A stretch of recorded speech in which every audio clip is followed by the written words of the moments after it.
আসসালামু আলাইকুম দর্শক, জগন্নাথপুর টিভি সংবাদে সবাইকে স্বাগতম। আপনাদের সাথে আছি আমি শামীমা শারমিন। সরকার ও সংস্কারপন্থী বৈষম্য বিরোধী ছাত্র সমাজের বিরুদ্ধে ষড়যন্ত্রকারী রাষ্ট্রদ্রোহী ডিজিটাল সন্ত্রাসীদের বিচারের দাবিতে সুনামগঞ্জের জগন্নাথপুরে প্রতিবাদ সভা অনুষ্ঠিত হয়েছে। 22 জানুয়ারি 2025 ইংরেজি বুধবার দুপুরে বৈষম্য বিরোধী ছাত্র জনতার আয়োজনে জগন্নাথপুর গ্রামের 5 নং ওয়ার্ড এলাকায় এই মানববন্ধন কর্মসূচি পালন করা হয়। সামাজিক ব্যক্তিত্ব অলিউর রহমানের পরিচালনায় মানববন্ধন ও প্রতিবাদ সভায় বক্তব্য রাখেন বিশিষ্ট শিক্ষানুরাগী মোহাম্মদ আলী হোসেন মানিক, উপজেলা আল ইসলার সাধারণ সম্পাদক হাফিজ শমসু মিয়া সুজল, সামাজিক ব্যক্তিত্ব সৈয়দ ইসমাইল আলী সহ আরও অনেকে। এ সময় সমাজসেবক আব্দুল আওয়াল, খলিলুর রহমান, আব্দুর রহমান সহ বিভিন্ন শ্রেণী পেশার মানুষ উপস্থিত ছিলেন। বক্তারা বলেন, ছাত্র জনতার 24-এর বিপ্লবের সার্থকতাকে ধূলিসাৎ করতে একটি বিশেষ মহল তাদের উদ্দেশ্য হাসিলের জন্য অপপ্রচার ও ষড়যন্ত্রে তৎপর। বিশেষ করে একটি অসৎ শ্রেণী বিদেশে বসে সামাজিক যোগাযোগ মাধ্যমে সরকার ও বৈষম্য বিরোধী ছাত্র সমাজের বিরুদ্ধে নানা প্রোপাগান্ডা ছড়াচ্ছে, যাদের মধ্যে রয়েছে যুক্তরাজ্যে পলাতক আওয়ামী দোসর চক্রের অন্যতম সিলেট সিটি কর্পোরেশনের সাবেক মেয়র আনোয়ারুজ্জামান চৌধুরী।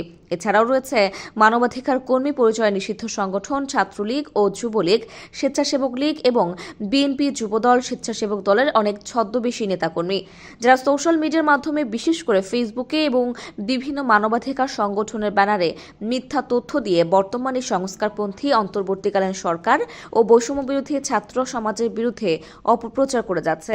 তাদের মধ্যে বাবুল তালুকদার, মোহাম্মদ হাসনাত আল হাবিব, লোকমান হেকিম, আবু জেহাদ, তানিম আহমেদ, সৌরভ চৌধুরী, রুহুল আমিন তোফায়েল, কবির চৌধুরী তন্ময় বিশেষ উল্লেখযোগ্য।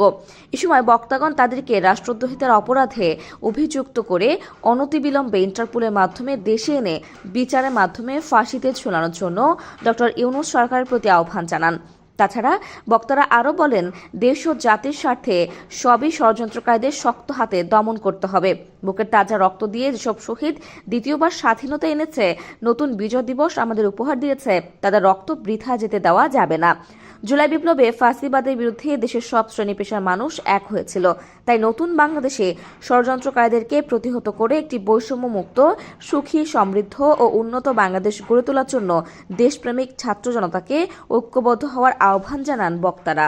যারা সন্ত্রাসী কায়দায় আমাদের দেশের সম্পদ নষ্ট করেছে, আমাদের সম্পদকে তাদের নিজের সম্পদ মনে করে দেশে পাচার করেছে, লুটপাট করেছে, আর তাদেরকে বিচারের আওতায় এনে আমাদের এই জগন্নাথপুর সহ সিলেটের আমরা ভুক্তভোগী মানুষদের শান্তি ফিরিয়ে আনার জন্য আমরা আহ্বান জানাচ্ছি সিলেটের মেয়র, আওয়ামী লীগের দোসর আনোয়ার চৌধুরী, বাবুল তালুকদার, হাসনাত আল হাবিব, লোকমান হেকিম, আবু জেহাদ, তানিম আহমেদ, সৌরভ চৌধুরী, রুহুল আমিন তুফাইল, কবির আহমদ চৌধুরী সহ এদেরকে বিচারের আওতায় এনে আমাদের শান্তিপ্রিয় বাংলাদেশকে শান্তি এনে দেওয়ার জন্য আমরা সংশ্লিষ্ট কর্তৃপক্ষের প্রতি আহ্বান জানাই।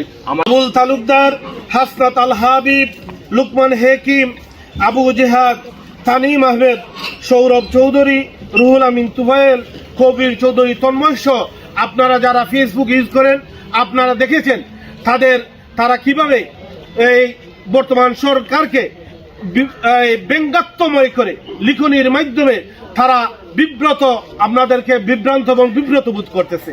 আনোয়ারুজ্জামান চৌধুরী, সাবেক মেয়র, বাবুল তালুকদার, হাসনাত আল হাবিব, লোকমান হেকিম, আবু জেহাদ, তানিম আহমদ, সৌরভ চৌধুরী, রুহুল আমিন তুফাইল, কবির চৌধুরী তন্ময় সহ আরও যারা বিদেশে বসে প্রিন্ট মিডিয়ার মাধ্যমে বাংলাদেশের বিরুদ্ধে ষড়যন্ত্র করতেছে, তাদেরকে দেশে এনে দৃষ্টান্তমূলক শাস্তি দেওয়ার জন্য আমি জোর আহ্বান জানাচ্ছি।